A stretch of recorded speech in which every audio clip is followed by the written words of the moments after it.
I will uppercut you. You know, ha, I have a very big arm, oh. So, I have a very strong super elbow.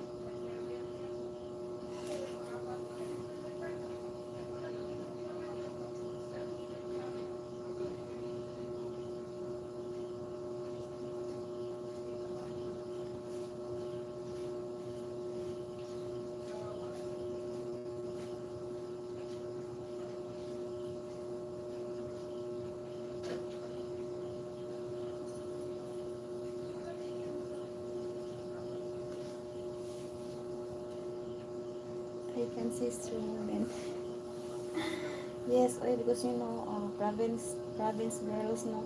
Mm, we are very strong because of you know, a lot of chores in the province.